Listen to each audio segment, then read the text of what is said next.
tema de la identidad del mexicano. Vamos a darle un aplauso de bienvenida.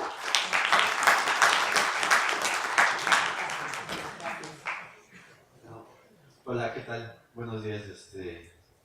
Como dice la maestra, la plática que vamos a tener hoy se titula La Raza Cósmica. Es una obra de José Vasconcelos, publicada en 1925. Y no sé cuántos de ustedes estuvieron la plática pasada. Era una plática, bueno, fue una plática acerca de la identidad mexicana. Entonces abordamos la herencia cultural, la herencia genética, la herencia histórica que tiene México. Y lo abordamos desde un punto de vista antropológico e histórico. Y hoy vamos a cambiar esto un poquito, vamos a tomarlo desde la base,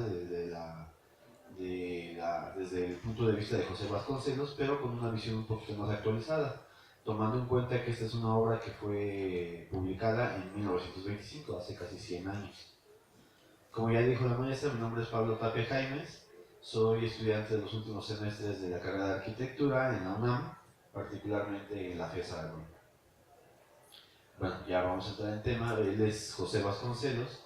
No vamos a entrar en temas biográficos aburridos, vamos a irnos un poco rápido, vamos a hacer que esto fluya para entrar a lo que realmente importa, que es la sesión de comentarios y preguntas. Él es José Vasconcelos, es uno de los precursores de la cultura más grande que ha tenido el siglo XX. En México él fue rector de la universidad, funda prácticamente la SEP y da uno de los esplendores culturales que tiene México más grandes que ha habido, que es la explosión del Ateneo de la Juventud aquí en México, y fomenta uno de las explosiones artísticas más grandes que ha habido en México y en el mundo, que es el muralismo mexicano. Él, dentro de su filosofía de raza, de mezcla de razas, él acuña ese término, que es por mi raza hablará el espíritu, es el lema de la universidad, como todos deben saber seguramente.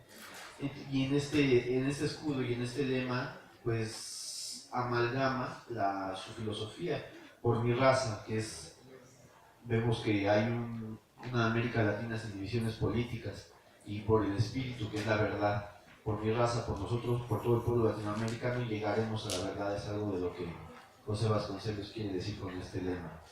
Vemos también en el escudo que hay un águila real, que es el escudo de México, obviamente, que simboliza mucho el espíritu, tanto en Europa como aquí en México. Y del otro lado tenemos un cóndor, que es el águila andina por excelencia. Entonces tenemos una amalgama de todos los latinoamericanos, hispanoamericanos o iberoamericanos, como le queramos decir. Pero bueno, no todo fue fácil para José Vasconcelos, como en su etapa de jefe de la SED, de rector de la universidad, y como jefe también de Ateneo de la Juventud en México. Él también promueve el muralismo, pero tiene muchos choques, al tener ideas católicas un poco recalcitrantes, choca un poco con Diego Rivera, que era de tendencia comunista, como todos sabemos.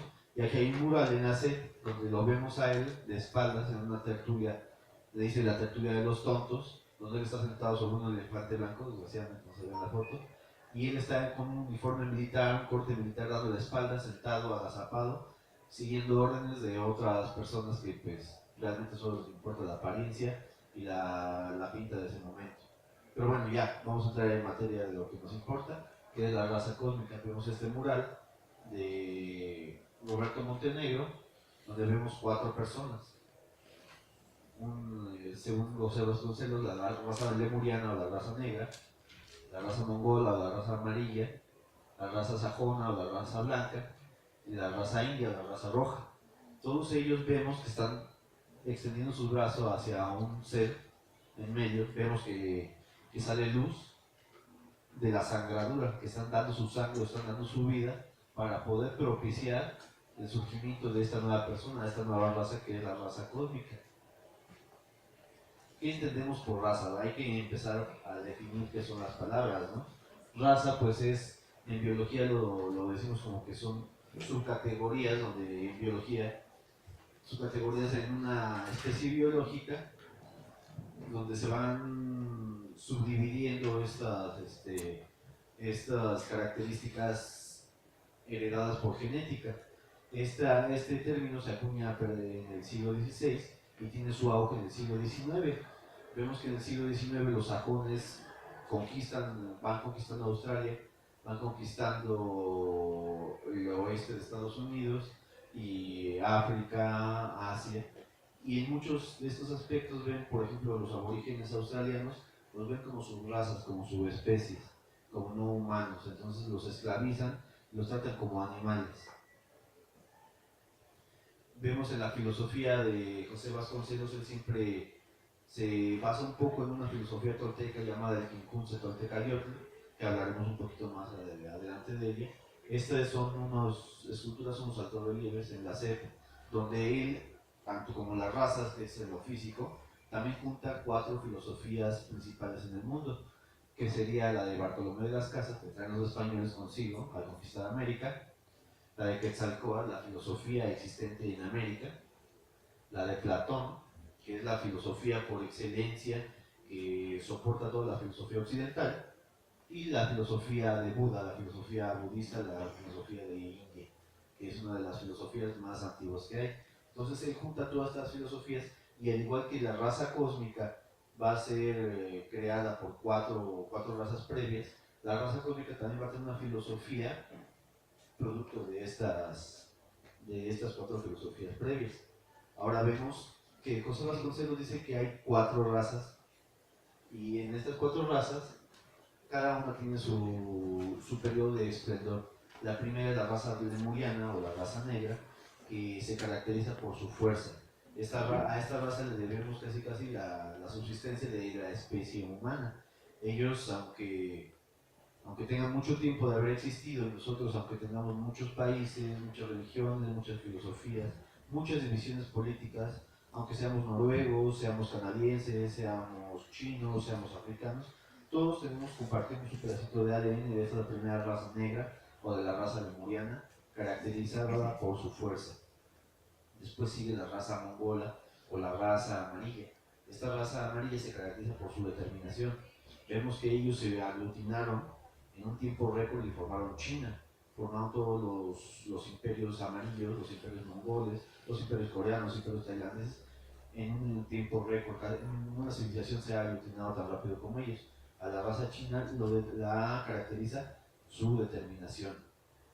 Después viene la raza que nos atañe un poquito más a nosotros, que es la raza roja o la raza atlante. Dice José Vasconcelos que los atlantes son los mayores representantes de esta raza, que se caracteriza por su espiritualidad y su valentía. Después de, como ya más o menos todos sabremos, está esta historia de que la Atlántida, por menesteres meteorológicos, se desaparece y sus descendientes llegan a América, siendo los mayas, siendo los chichimecas, posteriormente los nahuas o mexicas aztecas, también siendo los incas, también llegan a África, después siguen por los egipcios. Y por último tenemos la raza conquistadora por excelencia, que es la raza blanca, o la raza sajona, de lo que sintetizar José Vasconcelos. Esta raza también se caracteriza por su valentía, por su hambre de conquista y por su intelecto. Entonces, aquí José Vasconcelos no enjuicia a las razas, no dice esta raza es mala, no dice esta raza es débil, esta raza es tonta, simplemente las caracteriza, las divide por sus cualidades y sigue con esto para poder en un futuro poderlas coaligar, poderlas fusionar en la raza cósmica. De hecho, él dice que la raza pura, en contra del darwinismo, la raza pura no va a subsistir, en contra de lo que decían tal vez un poco los arios, un poco la raza blanca, y que la raza pura, la raza blanca, es la que va a dominar. Él dice que no, y hay muchos ejemplos para ello, ¿no? Para mostrar un botón. En esta imagen podemos ver una de las primeras, de hecho la primera pirámide de Egipto, que está erigida hacia el faraón Escorpión, donde es impresionante, ¿no? Que tiene más de 5000 años y sigue en pie, pero vemos que es un poco rudimentaria, que no tiene las aristas afiladas, las aristas a 45, 90 grados, como la que tienen las pirámides de Keops, las pirámides de Giza. Y dicho esto, llega un mestizaje en esta raza, este Egipto antiguo era una raza blanca, pero hay una fusión con la raza negra de África, con los nubios, y posteriormente con los pueblos indoeuropeos o los pueblos del mar, que no se sabe bien de dónde llegan, pero vienen a mestizar, a juntarse, a mezclarse con esta raza egipcia blanca. Y surge el esplendor egipcio, donde surge la ciudad de los muertos, Karnak, donde surge los pilonos, donde surgen las pirámides, donde surgen las dinastías faraónicas que persistieron durante miles de años. Y posteriormente también se mezclan, ya siendo un pueblo mestizo, se mezclan con los griegos, creando la dinastía ptolomeica. Igual pasa con los griegos, aquí vemos un ejemplo arquitectónico, una puerta adintelada con los leones, se llama la Puerta de los Leones, que daba pie o daba vestíbulo hacia el trono del rey Agamenón, el rey Agamenón de Troya, muy famoso. Pero vemos que también es una arquitectura un poco ruda, un poco brutalista, se podría decir, y ellos también, los griegos, sufren esta invasión de los pueblos del mar o de la tribu indoeuropea, y surge pues nada más y nada menos que la explosión de conocimiento o la explosión de filosofía más grande que la humanidad haya visto. Esta explosión de conocimiento dada por el mestizaje, según José Vasconcelos, es solo comparable al Renacimiento, a la Revolución Industrial y tal vez a la época espacial e informática que estamos viendo ahorita. Después siguen los romanos también estaban queriendo ser puros, ellos más o menos dominaban la península itálica y más o menos querían mantenerse así, como querían nada más haberse mezclado con los etruscos, que era la civilización previa a los romanos, pero sin embargo también al ser blancos, al tener esta hambre de conquista, viajan hacia Galia, la actual Francia, y hacia España, y se mezclan con los nativos de ahí. En este cuadro de Thomas Cole vemos son las guerras púnicas, donde los romanos se consolidan como potencia en el Mediterráneo contra el Cartago. Al hacer esta mezcla con españoles, con franceses, con bretones, los romanos alcanzan su máximo esplendor. De hecho, podemos ver que los principales césares, los césares que tienen más relevancia, pues no son romanos, no son italianos de nacimiento, son españoles, son galos y son bretones, como Trajano, como Vespasiano, como el mismo Marco Aurelio tiene sangre gala. Y pues bueno, ahora vamos a entrar en la materia, en el mestizaje que a nosotros nos importa. Esta es una pintura que a mí me gusta mucho, que es una arquitecta que siempre la tengo que meter, pero es que pues a mí me gusta mucho y creo que representa mucho, dice demasiado, si la vemos con atención.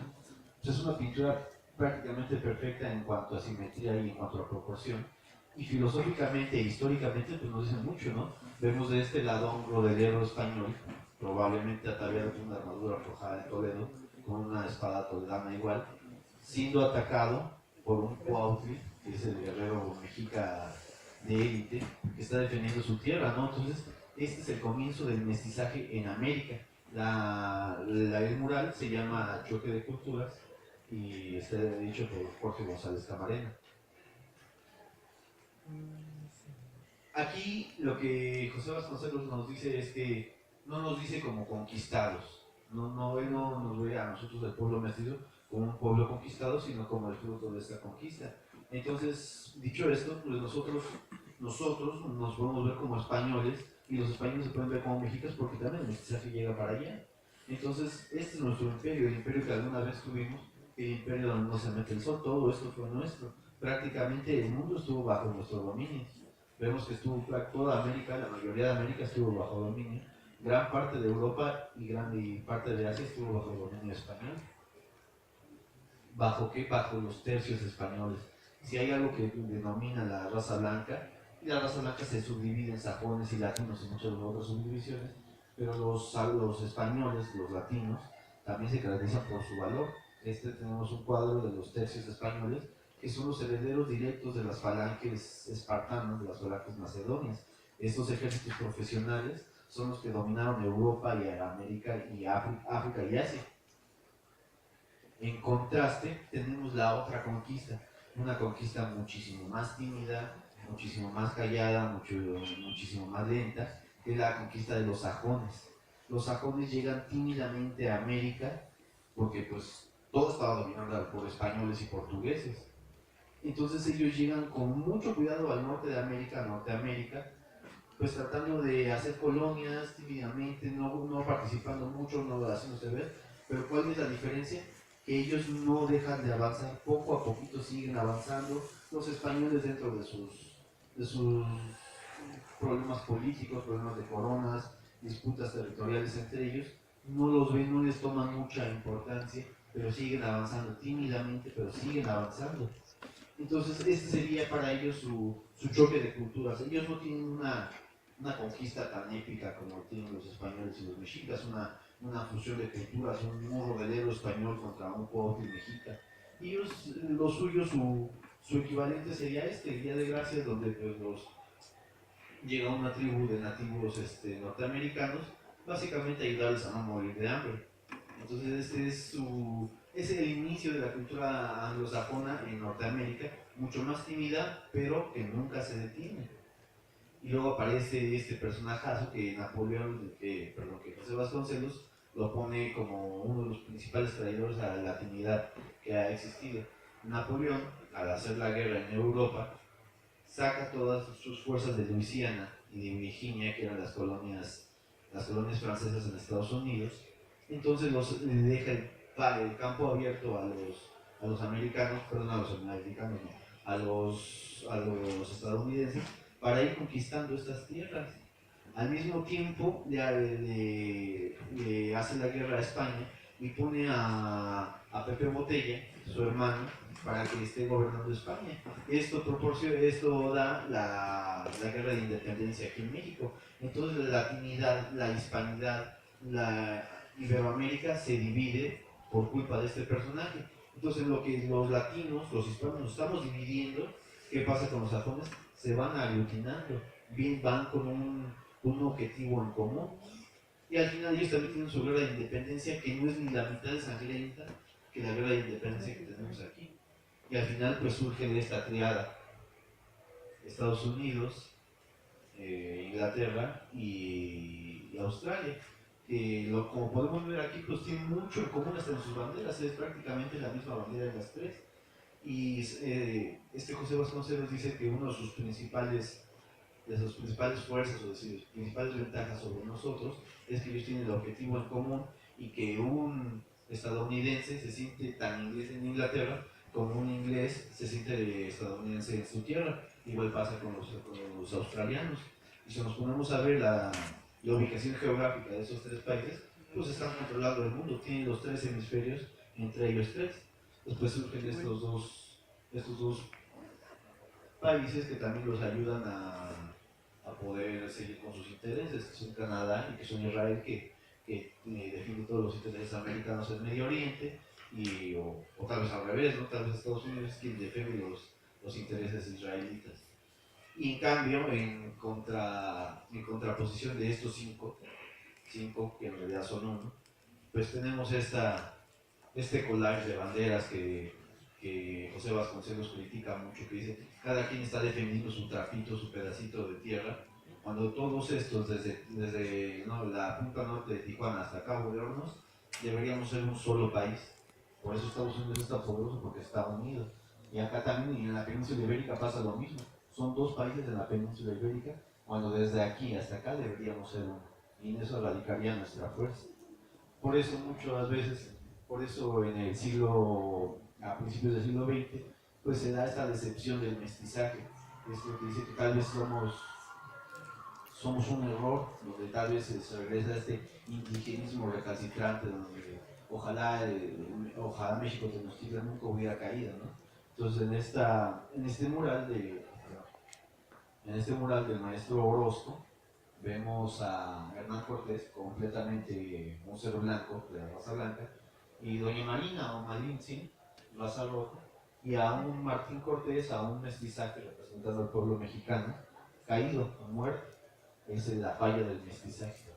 Pero bueno, aquí más o menos se queda José Vasconcelos, pero hay muchas cosas. Les digo, la obra sale en 1925, entonces hay muchas cosas que él no ve, que no llegaron en su tiempo de vida, en su tiempo de la novela, del ensayo, perdón. Él pensaba utópicamente que para 1970, 1980, la hispanidad iba a estar unida otra vez y se iba a hacer una especie de utopía en la frontera de África y de Brasil y Argentina. Aquí iba a surgir este nuevo estado que le dicen Universópolis, donde iba a estar la raza cósmica dominando. Él lo ve muy rápido, muy utópico, pero pues se pierden muchas cosas, ¿no? Se pierde la Guerra Fría, que divide al mundo muchísimo más, que divide al mundo, pero que une a los sajones. Se pierde la Revolución Cubana, que es esta introducción de esta nueva filosofía que es el comunismo, de esta nueva forma de producción.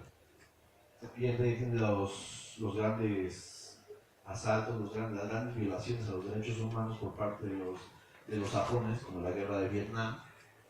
Y aquí ellos serán muy violadores de los derechos humanos, pero no es con otros pueblos. En su pueblo ellos mantienen su orden. En cambio nosotros estamos divididos. José Vasconcelos se pierde esta tragedia, que es el 2 de octubre, donde el pueblo está matando al pueblo, donde este gobierno está matando a los suyos, está matando a su futuro, está matando a sus estudiantes. Vemos cómo América Latina se sigue dividiendo, influida por los sajones. Este es Pinochet, el golpe de Estado que tiene Chile sobre el presidente Allende. Entonces, los sajones tienen interés en que los latinos, los hispanos, no nos unamos haciendo golpes de Estado. En cambio, ellos pues van subiendo. Esta es la carrera espacial que tiene Estados Unidos en contra de la URSS y que a finales de cuentas gana, ¿no? Es la conquista de la Luna por los americanos.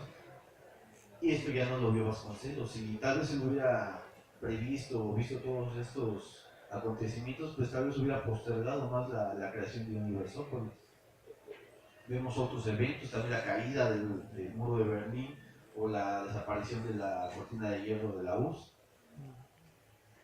Vemos cómo Estados Unidos, todo el siglo XX, por lo menos la segunda mitad del siglo XX, le perteneció a Estados Unidos. Vemos que invaden países con impunidad.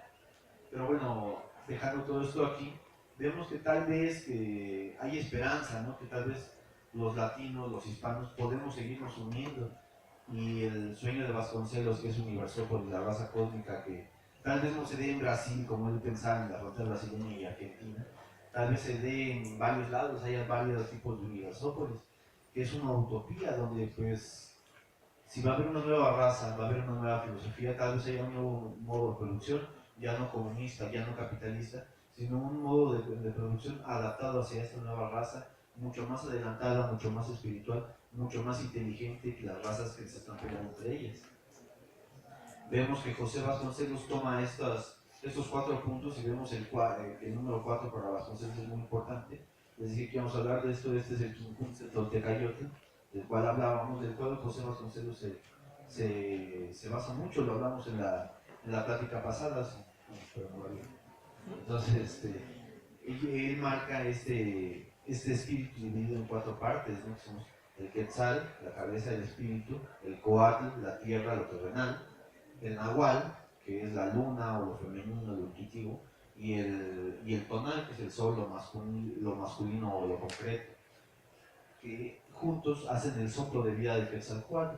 Vemos que en Europa hay filosofías parecidas, como el hombre de Vitruvio, que está inscrito en un cuadrado, que significa los 4 elementos de la tierra: agua, fuego, viento y aire, inscrito en un círculo, que es la espiritualidad, juntando espiritualidad con lo terreno. Finalmente, ya más o menos para ir terminando, para cerrar esta breve plática, vemos que la raza cósmica, pues, somos nosotros, la podemos dar. Vamos a juntar al Cuautli americano, al Cuautli mexica, al Oplita griego, al legionario romano, al terciario español, y dar sus cuatro filosofías, sus 4 maneras de manifestar arte, como el panteón romano, el Quetzalcóatl, la crucifixión del Greco, la Atenea Nike o las pirámides del Sol. Finalmente, vemos que en México también hay divisiones, ¿no? Donde debería haber unión. Vemos que hay mucha división entre Poli y UNAM, que somos muy diferentes según nosotros, pero somos más parecidos que diferentes. Entonces tal vez nosotros podemos empezar a unirnos, universitarios y politécnicos, para empezar esta nueva raza, ¿no? Esta raza cósmica, este nuevo ser más iluminado. Este es un mural de Diego Rivera, donde vemos de este lado a Coatlicue, vemos a Marx, Vemos muchas filosofías americanas autóctonas y de este lado vamos a filosofías griegas, filosofías hindús, filosofías persas, que se juntan todas para dar paso a este nuevo ser, que es el ser cósmico o el ser perfecto. Y ya para terminar la última diapositiva, con la que terminamos también la plática pasada, pues vamos a terminar con el hombre en llamas del maestro Orozco, que es el hombre perfecto, el hombre que tiene una espiritual elevada, que domina sus sentidos, que domina sus deseos. Esta es la raza cósmica y muy probablemente nosotros podamos ayudar a que esto surja. Con esto terminamos. Muchas gracias.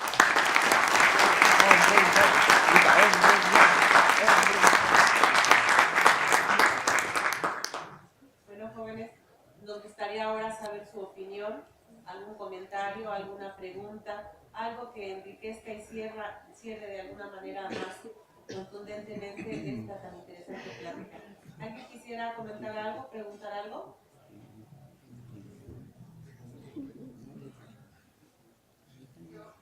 ¿Sí? Adelante, maestra.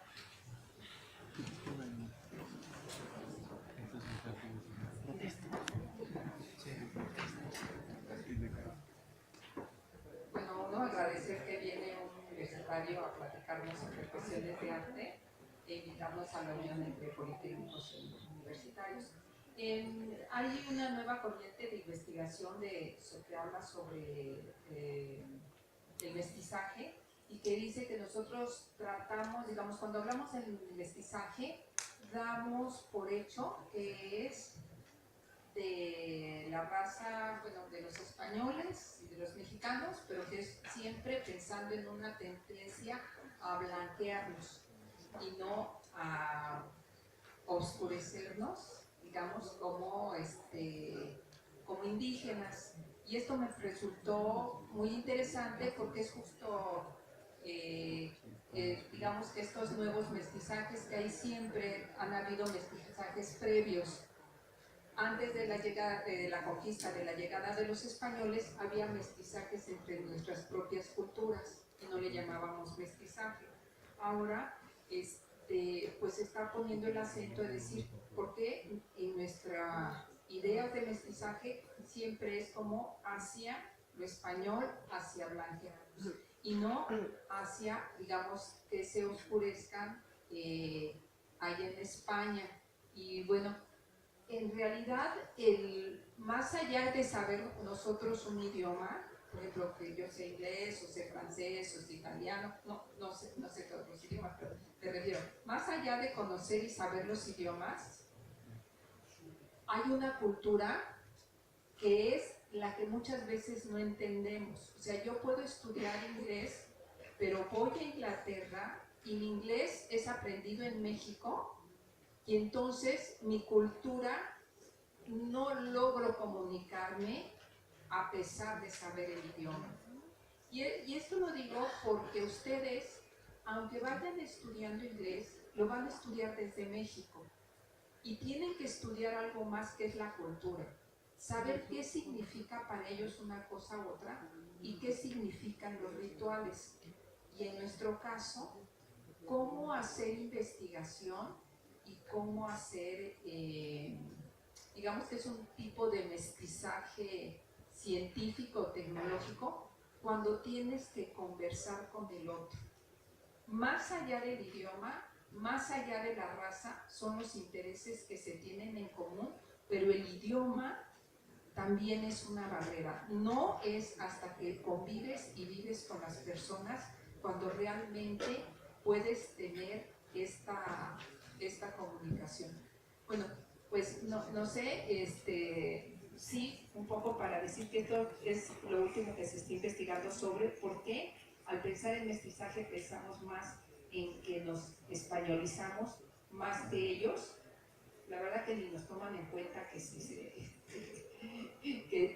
se indigenizan, digamos, ¿no? Gracias. ¿Alguna otra persona para que le pase? ¿Alguien más? Sí, pues van a decir que ni lo oyeron y eso que no estuvieron tuiteando. A ver, ¿qué más? A ver, yo preguntaría, ¿alguien ha ido a ver el mural que van a restaurar, por cierto, los murales que hay todo un debate ahí en el World Trade Center abajo. ¿Lo han visto? Los murales que están en Palacio Nacional, los murales que están en la Secretaría de Educación Pública, no los llevaron ni siquiera así a fuerza a la SEP. No, de veras que no. No, bueno, pues entonces hay que traer hasta los murales, porque si no, ¿por qué no nos platicas un poquito de que él estuvo en la curaduría o en la puesta de quien diseñó UPIXA? Estuvo el año pasado, ¿sí? Si ustedes van a Bellas Artes, en la cúpula hasta arriba está el Museo de Arquitectura y ahí estuvo expuesto el arquitecto que diseñó Bellas Artes. Están las fotografías, quienes tuvimos la oportunidad. Era muy agradable, muy alentador, nos daba mucho gusto ver que estaba en Bellas Artes. UPIXA. Entonces, ¿por qué no les platicas un poco? Porque tú ya vas a saber más de UPIXA, de la arquitectura que ellos... ¿Se puede? Sí, claro, bueno, el año pasado estuvimos en la puesta de la exposición de Mauricio Muñoz, que es el arquitecto de UPIXA y... Se los preguntas, ¿eh? ¿De quién fue el arquitecto? No, Mauricio Muñoz. Y él, pues la arquitectura de UPIXA la repite muchas veces hasta en países africanos. O sea, esta arquitectura es una arquitectura muy importante que ganó muchos premios, ganó premios en Bruselas, ganó premios en Ámsterdam, por UPIXA y por pabellones muy parecidos a ella. Mauricio Muñoz innovó y también implementó un poquito de patios mexicas al hacer este recinto del saber. ¿Alguna otra pregunta, chicos? ¿Algo que quisieran agregar, por favor? ¿Sí? Con cuestión a lo que sería arquitectura y aparte con lo que dicen del mestizaje, digo, por ejemplo, cuando se da esta época del porfiriato, que se crea Bellas Artes y toda esa clase de arquitectura, que son como más dado a lo que es un sentido europeo, por ejemplo, todas las iglesias o todas las construcciones de esos tiempos se basan mucho en lo europeo, entonces también hay un problema ahí, ¿no? Porque si se dan cuenta, bueno, a mi parecer no hay tanta arquitectura que se parezca a cuestiones mexicas o que suelte rasgos indígenas o así, pero hay mucha arquitectura aquí en México que tiene tendencias europeas, yo lo consideraría así. No, no solo tendencia europea, es totalmente europea, la arquitectura barroca, la arquitectura, incluso la arquitectura ecléctica es arquitectura europea, pero a lo que voy tratando de responder tu respuesta, que estás como que un poco diciendo que está mal, ¿no? Que haya tanta arquitectura europea y tan poca arquitectura mesoamericana. Bueno, las dos arquitecturas, como toda arquitectura, responde a una necesidad. Vamos a poner el ejemplo del Teocalli, del templo mayor, que era el Teocalli bicéfalo, erigido hacia Huitzilopochtli y Tlaloc. En este Teocalli, pues, se sacrificaba gente. Entonces, las necesidades van cambiando, entonces se sacrificaba gente en el tope de la pirámide. Había dos recintos pequeños donde solo podían entrar los sacerdotes mexicas dispuestos a Huitzilopochtli y Tlaloc. Entonces no había esta cultura de entrar en el recinto como la había en Europa, de entrar en la eclesía, que es una palabra griega que significa asamblea. No estaba tanto estas asambleas que se daban al campo abierto, por eso hay un mestizaje también en la arquitectura. De hecho, el atrio, el kiosco a campo abierto es respondiendo a esta necesidad, a esta costumbre mexica, a esta costumbre indígena de reunirse a cielo abierto, en contraposición de los europeos que eran bajo techo. Y sí, bueno, sí hay mucha diferencia y sí hay muchísima más predomina la arquitectura europea, pero es respondiendo a estas nuevas necesidades y a esta evolución. No veamos que es una evolución. Desgraciadamente la guerra de conquista pues acaba con la cultura mexica, pero se necesitan esos nuevos recintos europeos para responder a estas nuevas necesidades y nueva cultura que se da aquí. No sé si te respondí bien o te dejé más dudas. Bueno, por acá viene una pregunta. ¿Sí? Bueno, sabemos que en Latinoamérica hubo varias civilizaciones muy importantes, entre ellas mexicas, mayas, incas. Sin embargo, todos sabemos que América Latina parece estar dividida, como comentaste, o sea, varios países, pero ¿cuál sería como el punto en el que llegáramos a unirnos para un bien común? Pues en primera dejarnos de sentir extranjeros en otro país, o sea, si vamos a y tener esta especie de competencia insana que tenemos en contraposición con la competencia sana que tienen los sajones, donde compiten en rasgos académicos. Nosotros competimos en el fútbol, o competimos en que nosotros tenemos mejores casas, que no se caen en los terremotos, ¿no? Los de Haití, o nos burlamos, ¿no? Si llegamos a Guatemala que debería ser parte de Chiapas, ¿no? O llegamos a Argentina y decimos, los argentinos son bien creídos, me caen tan mal los argentinos, hablan tan feo. La primera parte de este aglutinamiento social debería ser dejarnos de sentir extranjeros en países latinos. De hecho, esta es la fuerza que dice Vasconcelos que tiene Estados Unidos, que se sienten tan ingleses en Inglaterra y los ingleses se sienten hasta estadounidenses en Estados Unidos. Hay que sentirnos parte de nosotros, o sea, tomar la cultura española como nuestra, tomar sus victorias, las victorias españolas sobre Inglaterra, como nuestras, tomar sus derrotas como nuestras. Igual con México, como con Tenochtitlán, tomar las victorias tenochcas como nuestras, tomar esta historia, y para tomar esta historia pues hay que empezar a conocerla. Y si empezamos a conocer esta historia, pues la empezamos a querer, empezamos a tener arraigo por la tierra, pero no solo por esta tierra, empezamos a ver que el imperio español, el imperio tal vez iberoamericano, por portugueses y españoles, es más grande del que queremos pensar, y que somos parte de él, que no nada más agarrar nuestro trapito, nuestra bandera, como dice Vasconcelos. Tenemos que agarrar ya una identidad que vaya desde Cabo de Hornos hasta la frontera oriental de Barcelona, hasta la frontera norte de Tijuana, sentirlo todo como nuestro. Este sería el paso para poder lograr este aglutinamiento social latino. No sé si te contesté bien. Sí, y igual otra pregunta relacionada con esto, o sea, ¿en qué punto nos empezamos a dividir como cultura latinoamericana? Porque al final de cuentas somos eso, ¿no? Sí, pues desgraciadamente en la forma en que se dio la independencia se malentendieron a Hidalgo. De hecho, Hidalgo, pues como saben, él no quería la independencia de España, él de hecho quería que regresara Fernando VII a gobernar la Nueva España y quitar este gobierno afrancesado de Pepe Botella, hermano de Napoleón. Entonces se malentiende, se hace una guerra sangrienta donde hay muchísimos muertos, donde tal vez hubiera acabado con un tratado diplomático, y ahorita Estados Unidos, por eso se llama así, porque es la Unión de Estados Americanos. Entonces la Unión Latina hubiera sido mucho mejor, hubiera sido tratados. En ese momento fue cuando se perdió, cuando hubo independencias sangrientas, en lugar de haber tratados diplomáticos, y en lugar de ver un frente común, ver un objetivo común. Ese es el momento en que se bifurca la historia latina. Y pues ya viéndolo a temas más modernos, pues vemos que cada país está dividido en sí.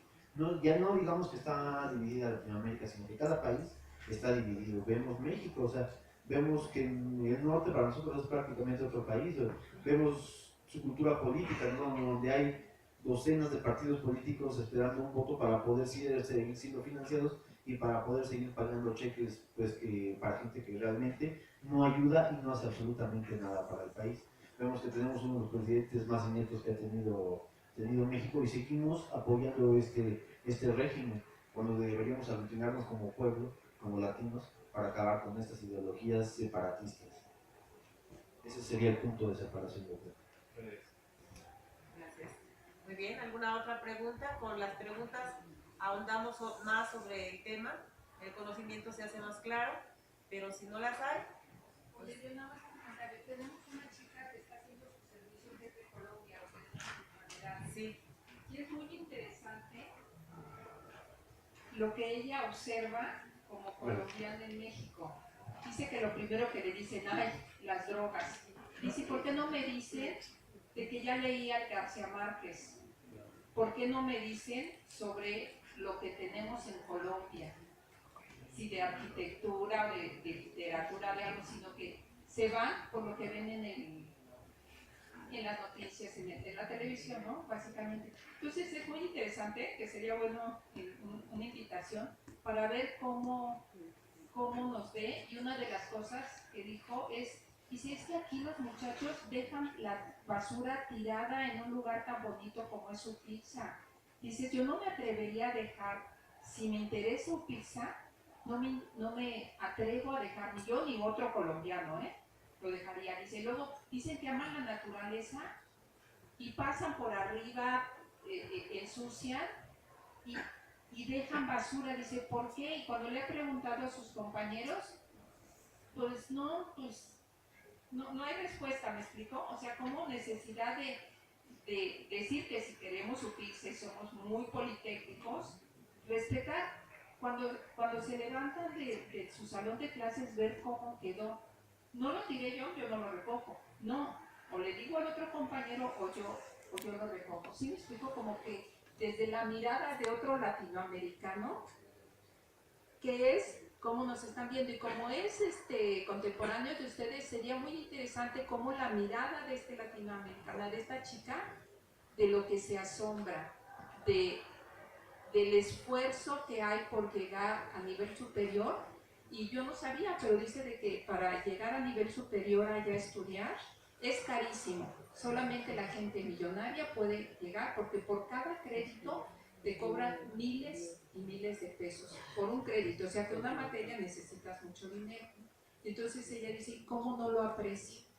Bueno, mejor que ella se los platique, porque si no yo ya soy como el teléfono descompuesto. Pero me gustó mucho cómo esto que dices de Latinoamérica, cómo tenemos más idea qué es lo que sucede en España, en Francia, en Italia, que lo que pasa con nuestro vecino del sur o de Centroamérica, o de no sé cuántos sabemos, bueno, más allá del fútbol, que seguramente los chavos sí saben, ¿no? De las camisetas, pero qué es lo rico de cada país, ¿no? Que es nosotros cuando decimos, no, yo respeto la naturaleza, pero yo no me sé un solo nombre de los bichos, ni de los pajaritos, no me lo sé. Y en cambio, quien lo amo sabe cuáles plantas son tóxicas, cómo tratarlas y demás.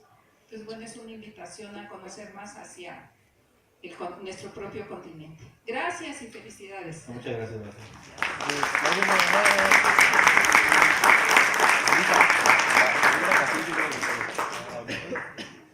No, bueno, si no hay otra duda, no hay otro comentario o corte, ¿no? Pues cerramos aquí. Muchísimas gracias. Y bueno, pues cerraríamos con la idea de que nos llevamos en reflexión acerca de qué es el aglutinante social que nos va a permitir ser cada vez más, tener más pertenencia hacia nuestra raza, identificar nuestra raza, nuestro mestizaje como un orgullo, como algo que va en nuestra sangre. Leer la raza cósmica creo que es una tarea, ¿verdad? Para darnos cuenta de qué es realmente lo que este ensayo nos quiere decir a profundidad. Pablo nos da su interpretación, pero seguramente ustedes tendrían la suya si se acercan a la lectura. Me dio mucho gusto que estuvieran con nosotros. Demos un aplauso al ponente y bueno, gracias.